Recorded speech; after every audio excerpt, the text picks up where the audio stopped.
On a voulu faire un clin d'œil aux JO en créant des anneaux.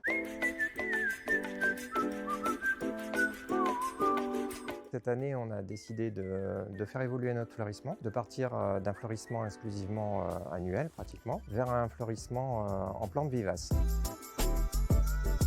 La plante vivace, c'est une plante, contrairement à la plante annuelle, qui va vivre 1 an. Son cycle se fera sur 1 an, de la naissance, je dirais, jusqu'à la fin où elle meurt. Tandis que la plante vivace peut vivre 4, 5 ans, voire plus pour certaines. Il y a une évolution dans nos façons de faire. Du coup, le massif ne va pas être entretenu de la même façon. Là, on va devoir le désherber, l'amender si besoin est, mais enfin, il y aura un entretien plus régulier sur le massif lui-même.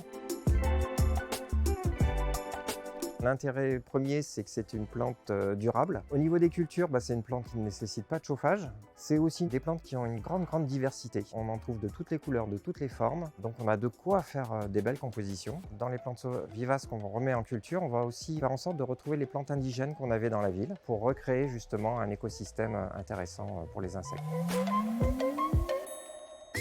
On a voulu faire un clin d'œil aux JO en créant des anneaux. Donc c'est des grands arceaux qu'on va disposer. Le but de ces anneaux, ça sera aussi de rester de façon pérenne. Pour cette année, on va faire pousser des plantes grimpantes vivaces et annuelles. À long terme, il n'y aura plus que des plantes grimpantes vivaces. Il y a quand même une permutation dans notre fleurissement qui s'opère justement au moment des Jeux Olympiques. C'est-à-dire que notre fleurissement pérenne en plantes vivaces, il est accentué dès cette année. Donc on va partir sur 60% de plantes vivaces. Ça va rester en place et ça va s'accentuer dans les années à venir.